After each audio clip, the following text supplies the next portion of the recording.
Badvel municipality పరిధిలోని చిన్నకేశం గ్రామంలో రాజకీయ వివాదం రగులుతోంది. దివంగత మాజీ మంత్రి బీజీ వేముల వీరారెడ్డి సొంత ఊరిలో దళిత పేదలపై అధికార పార్టీ నాయకుల కక్ష సాధింపు చర్యలు వెలుగులోకి వచ్చాయి. ఆదివారం కావడంతో అధికార పార్టీకి చెందిన కొందరు నాయకులు చెరువు తట్టు భూముల్లో అక్రమంగా రోడ్డు ఏర్పాటు చేయడం స్థానికంగా తీవ్ర ఆగ్రహానికి దారితీసింది.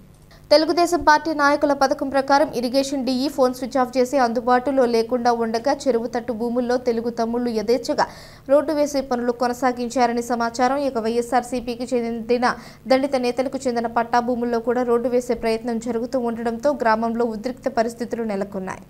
మాది చిన్నకేశంపల్లె చీలి పెద్ద చెన్నయ్య కుమారుడు చెన్నయ్య అనే నేను.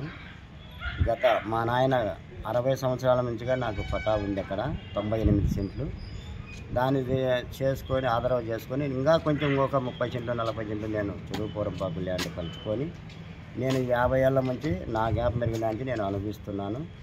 ఈరోజు గవర్నమెంట్ మారిన తర్వాత వాళ్ళు ఈ 2 కుటుంబాల కోసం రోడ్డు కావాలని పొలంలోకి మా పొలంలోంచి దారి వేస్తున్నారు. మేము ఎంత అడ్డుకున్నా కూడా మమ్మల్ని ఖాతరు చేయకుండా మా దాంట్లో రోడ్డు వేస్తున్నారు.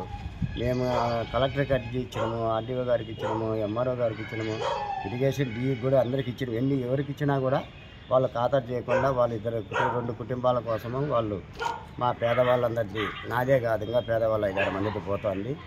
వాళ్ళందరినీ కూడా 50 ఏళ్ళ నుంచి అనుభవిస్తున్నాము. కానీ పేదవాళ్ళకు ఊరు చుట్టూరు వచ్చేసి మొత్తం సర్వే నెంబర్లతో సహా గోవిందరెడ్డిని ఎమ్మెల్సీ గారిని ఎమ్మెల్యే గారిని తీసిపోయి కలెక్టర్కి మేము వచ్చి ఊరు చుట్టూరు ఉండే పొలం ఖాళీ ల్యాండ్ అంతా సర్వే నెంబర్లతో సహా మేము ఇచ్చి అన్నిటి సర్వే చేసి మా దాంట్లోకి రండి, మాదైతే మీరు వేయొద్దని మేము ఎంత అడ్డుకున్నా కూడా మమ్మల్ని ఖాతరు చేయకుండా వాళ్ళు విరుద్ధంగా గవర్నమెంట్ వాళ్ళు ఉందని మమ్మల్ని ఖాతరు కనీసం నేను పట్టాదారుని అయితే కూడా నన్ను కూడా మేము వేస్తున్నామని కూడా మాట చెరువు ల్యాండ్ అయితే అది వదిలేయండి, పట్టా అయినా కూడా నన్ను ఖాతరు చేయకుండా ఒక మాట వల్ల నన్ను అడగకుండా నా దాంట్లో దౌర్జన్యంగా గాడి తీసి ఈరోజు రోడ్డు నిర్మిస్తున్నారు. మేము ఏం అడ్డుకున్నా కూడా బాగుండదని చెప్పేసి ఉండూరు వాళ్ళ మేము గొడవలు ఈ రచ్చలు సమస్యలు ఎందుకని చెప్పేసి మేము పోలేదు. మిగతా వాళ్ళు కూడా పోయినా వాళ్ళు దాన్ని ఖాతరు చేయలేదు. అది విషయం. నేను కేశంపల్లి నుంచి చెన్నంపల్లికి వచ్చి 24 సంవత్సరాల నుంచి నేను అక్కడ చిన్న బతుకు తెరువు కోసం చిన్న బంకులు నిర్మించుకొని ఆ స్కూల్ దగ్గర 24 సంవత్సరాల నుంచి నేను చిన్నగా చిరు వ్యాపారం నేను అమ్ముకుంటా ఉంటే ఈరోజు వాళ్ళు నేను 2 సార్లు అక్కడ కౌన్సిలర్గా నన్ను ప్రజలు ఎన్నుకున్నారు. నేను అందరికీ మంచిగా ఉంటాను. కానీ ఈరోజు వాళ్ళు పదే పార్టీలోకి రమ్మని నన్ను అవమానించినారు.